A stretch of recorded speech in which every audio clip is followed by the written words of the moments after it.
JavaScript considera que todos sus elementos de trabajo, todas las variables, todos sus elementos son objetos.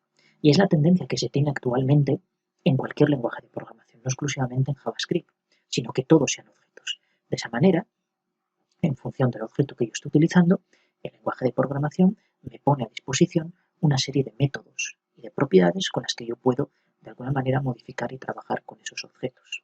En JavaScript ocurre exactamente lo mismo. Es un lenguaje orientado a objetos, evidentemente, y todo considera que son objetos, absolutamente todo. ¿Cómo podemos saber si realmente todos son objetos o no?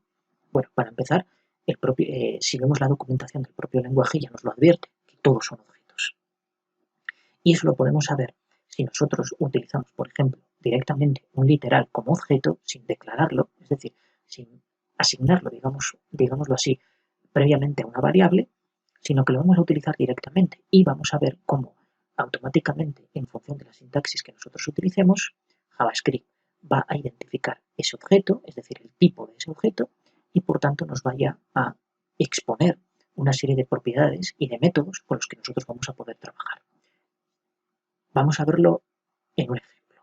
Imaginaos una cadena de texto. Esto es una cadena. Punto.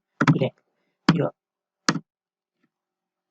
al meterlo entre dobles comillas o entre simples, podría haberlo metido también entre simples comillas, automáticamente el intérprete ya detecta de que se trata de un objeto de tipo string y por tanto la longitud, que es lo que estoy obteniendo yo ahora con la propiedad length, nos devuelve la longitud de la cadena. En el primer caso pues son 18 caracteres, en el siguiente son 11 caracteres. Lo mismo podríamos haber hecho si nosotros utilizamos este otro tipo de sintaxis. En este caso se trata de un array.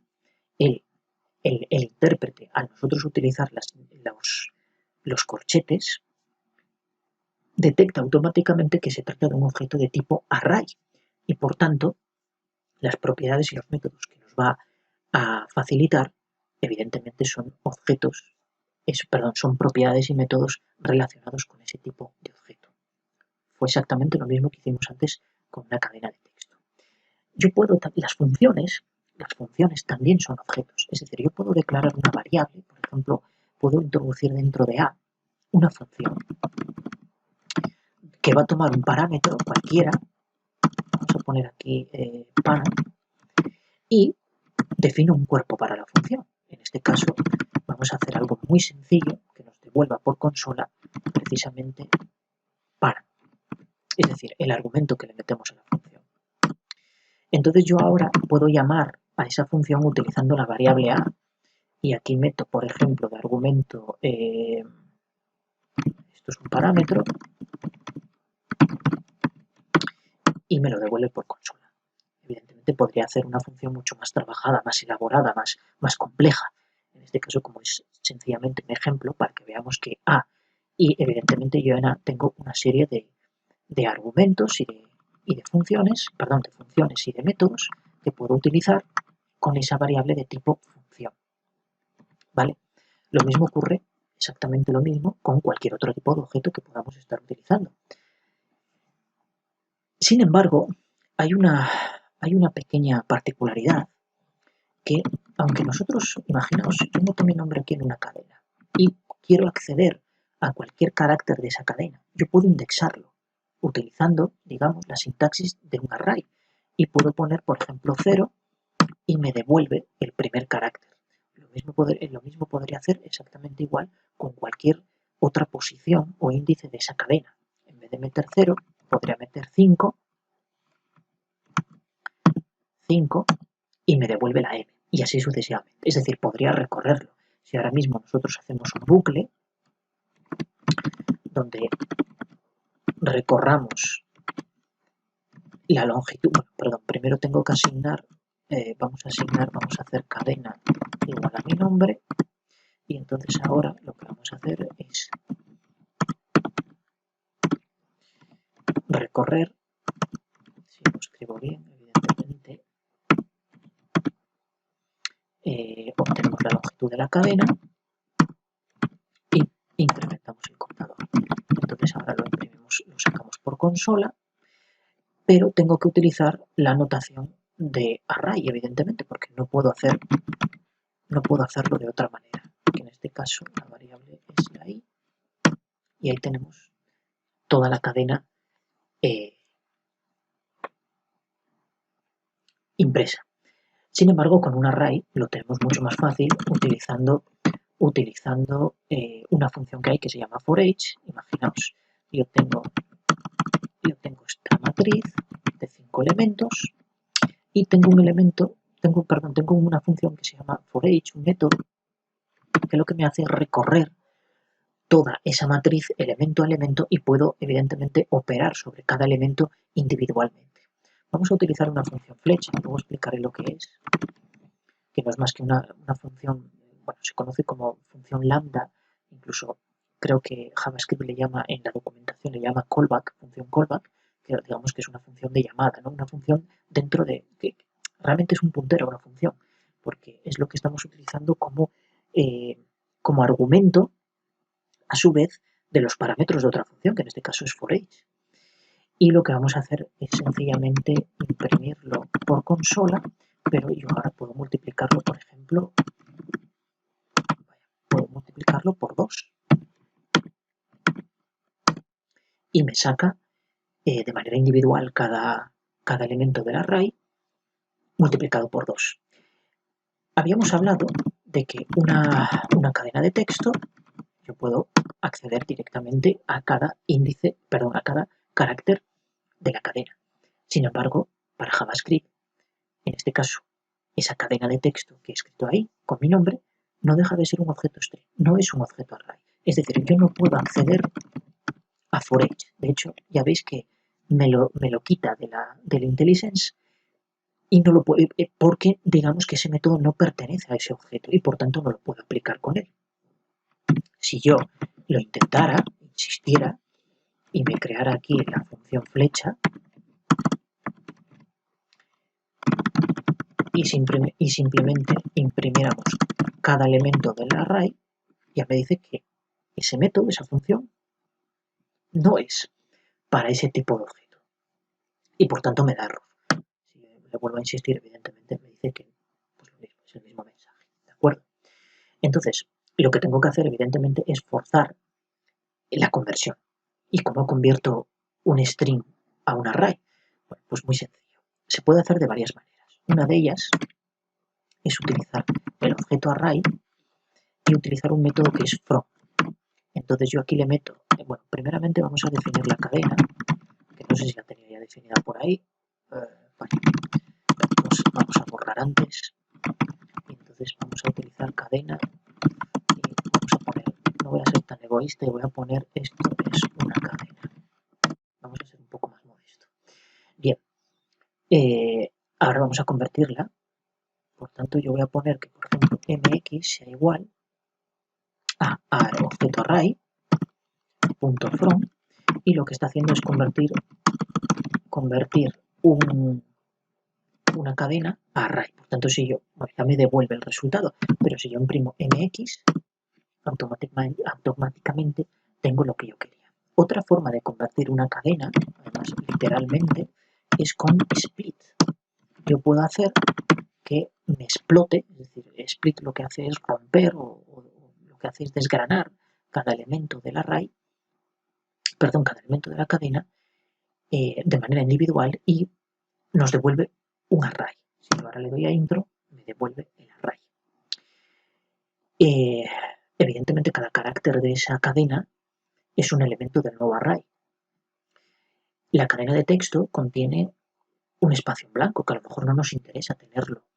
Entonces, una particularidad muy importante de los lenguajes de programación actuales, y principalmente de JavaScript, es el encadenamiento de funciones. Y eso es una maravilla, porque da una flexibilidad a la hora de programar increíble. ¿Y qué es? Que yo puedo filtrar de manera que no quiero que me devuelva todos los caracteres de esa cadena, sino que quiero eliminar aquellos espacios en blanco que no significan absolutamente nada, sino que yo quiero pues que cada elemento contenga algo real, es decir, algo más tangible, ¿no? Que un espacio en blanco, aunque evidentemente es un carácter muy relevante, porque si no, pues a la hora de leer tendríamos un serio problema si no separáramos las palabras por un espacio en blanco. Pero en este caso vamos a filtrarlo, es decir, vamos a ponerlo como ejemplo y vamos a eliminar ese carácter que consideramos en este momento inútil. Para ello vamos a utilizar una función que se llama filter y que toma como parámetro una función. Una función, más que una función, es un criterio que nosotros vamos a utilizar para, una vez que esa función se aplique a cada uno de los elementos del array, verifique si realmente se cumple o no se cumple. Si se cumple, lo admite. Si no se cumple, lo que hace es descartarlo. Entonces lo que yo voy a hacer es una función flecha y lo único que me va a devolver es si realmente item es diferente a esto o no. Es decir, esta función lo que nos devuelve es verdadero o falso. Sería lo equivalente a hacer una función que comparemos básicamente esto. Es decir, yo si pongo función toma como parámetro item, que item va a ser cada elemento del array, es decir, es una iteración. En la vuelta 1 será la letra J, en la siguiente será la O, y así sucesivamente va ejecutando la función. Yo ahora lo que le digo es que si item es diferente del espacio en blanco, me devuelva verdadero.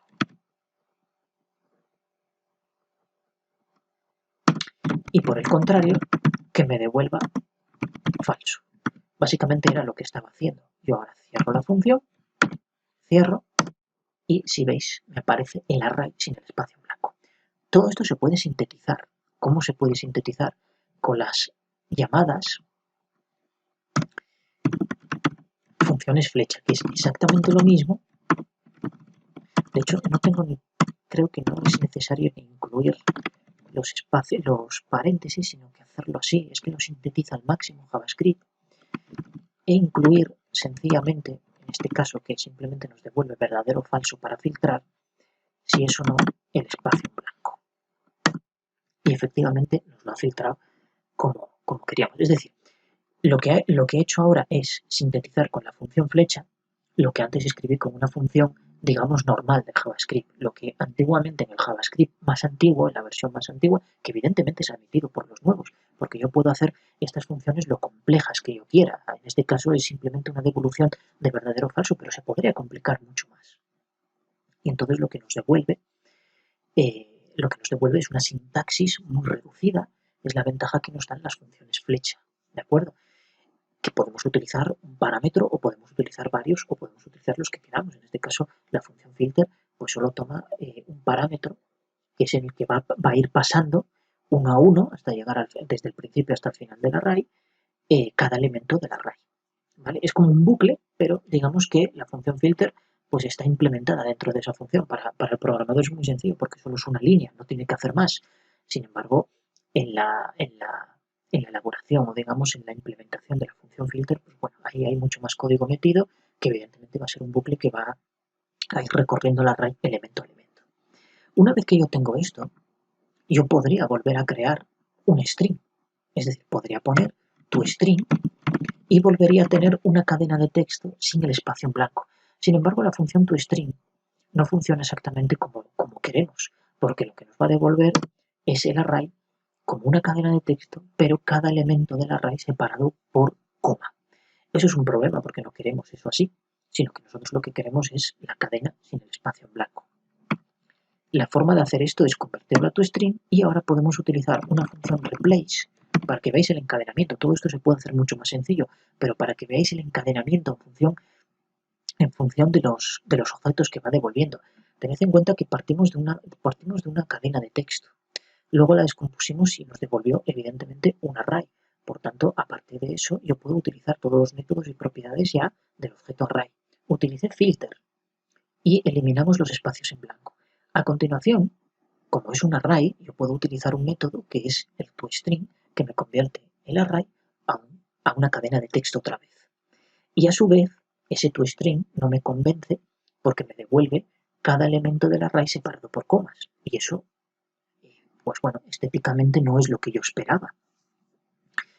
Entonces vamos a reemplazar ahora, porque esto podría ser la la pescadilla que se muerde la cola, es decir, volver a utilizar split, volver a utilizar el filter para eliminar y vuelvo al toString y me devuelvo otra vez lo mismo con las comas separadas. Bueno, eso evidentemente es una tontería. Lo que podemos hacer es reemplazarlo. Podemos utilizar el método replace all o replace en función de si estamos más, digamos, más familiarizados con las expresiones regulares o menos. Si utilizamos replace all, es sencillamente ponerle qué carácter queremos reemplazar, que en este caso es la coma, y a continuación por qué lo queremos reemplazar, en este caso por el espacio vacío. Le damos y ahora sí tenemos la cadena que esperábamos. Como ejemplo, podemos utilizar el replace y utilizar como primer argumento una expresión regular. En este caso hay que meter la expresión entre dobles barras inclinadas y meter el carácter, incluir el carácter que nosotros queremos reemplazar, pero de forma que nos lo haga de manera global, porque si yo utilizo esto ahora mismo así y le digo que me lo sustituya por esto, me va a reemplazar únicamente el primer carácter. Si os dais cuenta, eliminó el primer carácter que hizo coincidencia con el carácter que está incluido en la expresión regular. Para que lo haga de manera recursiva en todos los caracteres, lo que tenemos que ponerle es la letra G. De esa manera lo sustituye en todos los caracteres, ¿vale? Reemplaza en todas las posiciones que encuentre una coma, lo va a reemplazar por la cadena vacía. Como veis, este encadenamiento de funciones, quizá no sea el mejor ejemplo, porque realmente esto podríamos haberlo hecho así, obtener la cadena y reemplazar ya directamente aquí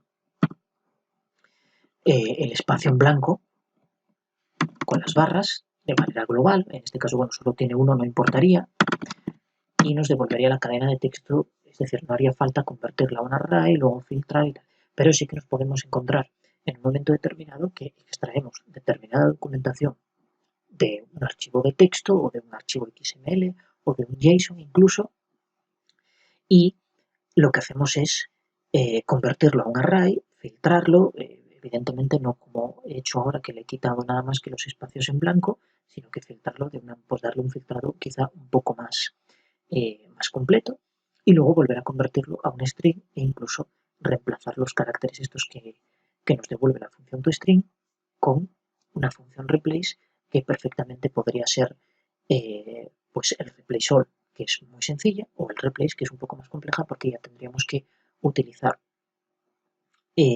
expresiones regulares. Las expresiones regulares, si yo por ejemplo cojo y pongo José Manuel, imaginaos, y me da 41, y yo reemplazo, utilizo replace, yo puedo utilizar una expresión regular de forma que me localice números, uno o más, y que me lo sustituya, por ejemplo, pues que me los borre, sencillamente. Si os dais cuenta, me los ha quitado. E incluso puedo hacer que detecte esto, es decir, que detecte también un espacio en blanco, de forma que me elimine. Pues si os dais cuenta, en la primera ejecución sí que eliminó evidentemente 41 porque detecta números, barra D es cualquier número, y el más es que se repita una vez al menos o varias. Yo si pusiera, por ejemplo, en vez de 41, pues imaginaos 410 años, evidentemente también lo eliminaría. Si pongo uno solo, pues me eliminará nada más que el primer espacio que encuentre y el primer número. Es decir, tengo que ser un poco más exigente en este caso y eliminar nada más que ese carácter. Y lo eliminaría en cualquier... Bueno, en este caso, si yo lo pongo aquí, si yo pongo el 410 aquí, si os dais cuenta, lo elimina una sola vez. Tengo que volver a recurrir a la G para que elimine cualquier coincidencia que encuentre con el patrón de la expresión regular. Y entonces lo elimina. Lo de las expresiones regulares es una maravilla. No solamente se utiliza con funciones en JavaScript, sino que también se utiliza hoy en los editores de texto, como puede ser Visual Studio Code, como puede ser el Notepad++, como puede ser Atom, como puede ser VI, cualquiera de estos utiliza las expresiones regulares. Y la verdad es que dan una libertad a los diseñadores y a los programadores absoluta, porque puedes hacer básicamente lo que te dé la gana con las expresiones regulares. Ya para terminar, vamos a utilizar esto que hemos conocido, para mapear, digamos, una pequeña función, un array, que nosotros vamos a incluir aquí, que bueno, yo incluyo con... Bueno, daos cuenta que un array puede ser compuesto, es decir, yo puedo meter aquí lo que quiera. Puedo meter una cadena de texto, puedo incluir un número, perdón, de coma flotante, puedo meter incluso un objeto, de forma que yo pueda poner name, pues, José Manuel otra vez aquí. Bueno, para hacer esto vamos a poner aquí, yo no lo veo bien ahora, esto es una cadena, bueno, vamos a poner sencillamente cadena, aquí puedo utilizar un objeto, básicamente es la definición de un objeto interno, que va a ser un elemento de la matriz. Vamos a poner aquí, por ejemplo, edad, que si os dais cuenta son pares clave-valor. La edad ponemos 41 e incluso yo podría meter aquí también un array, es decir, números, vamos a poner números pares, vamos a poner decenas, 20 y 30, y ahora cierro el objeto y también cierro la matriz. Y esto vamos a asignarlo a una variable. Y me da error. Y me da error porque se esperaba token coma. Bueno, me he comido alguna coma por ahí. Vale, sí. Es que esto lo he hecho mal. Esto es aquí y esto fuera. Ahora sí.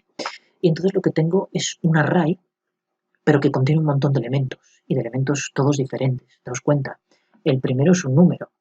El siguiente es una cadena de texto, que en este caso solo contiene una palabra, pero podría contener lo que quisiéramos. El siguiente es un número de coma flotante, es decir, es un número real, un número decimal. El siguiente es un objeto con una propiedad llamada name, que contiene mi nombre, con otra propiedad edad, que contiene mi edad, y luego a continuación contiene otro array, el propio array.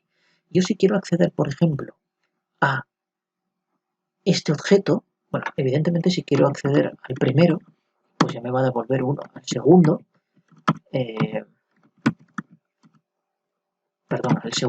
pues evidentemente, y puedo utilizar length para obtener la longitud de esa cadena. Si quiero acceder al objeto que hemos creado ahí con un par de propiedades, name y edad, además que chulo soy que pongo la primera en inglés y la siguiente en español, entonces yo accedería primero al elemento. Tened en cuenta que siempre empiezan por 0, por tanto 0, 1, 2 sería el 3. Y luego ya me detecta que es un objeto, podré acceder a mi nombre poniendo name y a continuación, si quiero acceder, por ejemplo, a la primera letra de ese nombre, puedo incluso hacer esta sintaxis, con lo cual es muy bueno y muy, digamos, una sintaxis un poco compleja. Imaginaos que yo ahora meto una propiedad más en este objeto que le llamo aficiones y va a ser un array, vamos a ponerlo así para que no nos dé problemas, y va a ser que voy a poner, por ejemplo, lectura, deporte, incluso deporte, y vamos a poner, por ejemplo, no sé, cine, cualquier tontería. Le damos a Enter y yo tengo un nuevo objeto. Ahora quiero acceder a ese objeto. Habíamos dicho que era el elemento 3, punto. Yo ahora voy a acceder a aficiones y en aficiones, como es un array, yo puedo acceder al elemento 0, me gusta la lectura, e incluso puedo acceder directamente ya a cualquier carácter de ese elemento de ese array, es decir, me devuelve la L. Pero fijaos que estoy accediendo a aficiones, que es el objeto. Como es un array, evidentemente accedo con este 0 al primer array, al primer elemento, es decir, a lectura. Y luego dentro de lectura yo obtengo el primer carácter de ese objeto, de esa cadena de texto, o podría imprimir la palabra completa. Imaginaos, vamos a complicarlo un poco más. Imaginaos que dentro de aficiones, lectura, deporte, cine, yo voy a meter aquí en lectura va a ser un objeto. Va a ser un objeto más. donde va a haber una propiedad que se llame lectura y que va a ser un array de, por ejemplo, temáticas que me gusten a mí. Por ejemplo, misterio,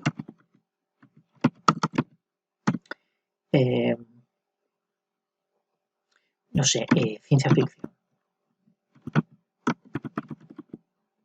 Bueno, para poner ni tildes ni nada. Y por ejemplo, pues no sé, misterio, ciencia ficción,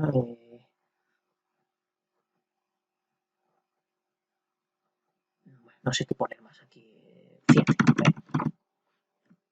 así. Y le damos a Enter. Entonces ahora tengo una matriz aún más compleja. Para acceder a eso, sabemos que es el elemento 3, sabemos que voy a aficiones, y dentro de aficiones yo voy a entrar en el elemento 0, que como veis, el elemento 0, que es lectura,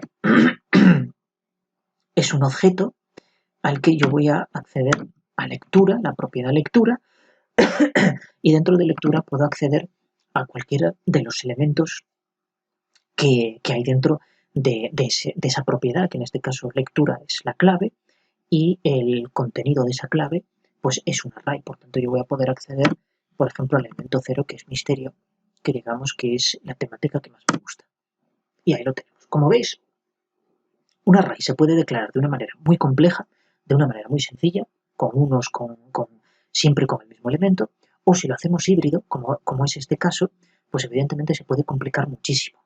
Y la manera de acceder a las diferentes propiedades es esta, que puede resultar un poco compleja, pero en un momento determinado nos damos cuenta de que es una forma muy sencilla. Hay otra forma de escribir esto mucho más sencillo, y es la siguiente, que es utilizar indexación y utilizar líneas adicionales. Imaginaos, por ejemplo, que quiero declarar el array A otra vez.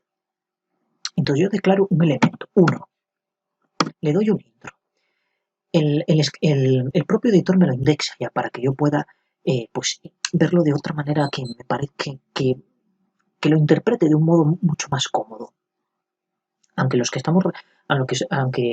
cualquier persona cualquier programador que esté relacionado con este tipo de sintaxis no le supone ningún tipo de dificultad interpretarlo de la manera que sea. Sin embargo, sí que es cierto, y además es la digamos, la representación que se está tomando como referencia, sobre todo con los archivos JSON, para, digamos, describir un objeto, o en este caso, un array, que es lo que vamos a hacer, pero un array que contiene objetos.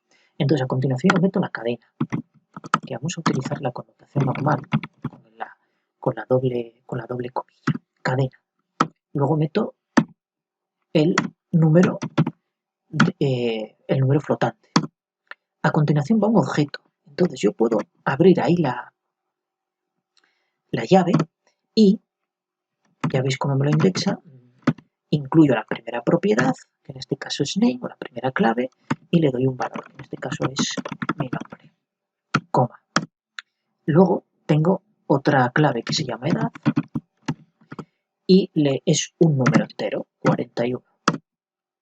Luego tengo aficiones, que aficiones en este caso es otro array también. Entonces, lo que puedo hacer es corchete y incluir aquí los elementos de ese array, que en este caso es otro objeto, por tanto lectura,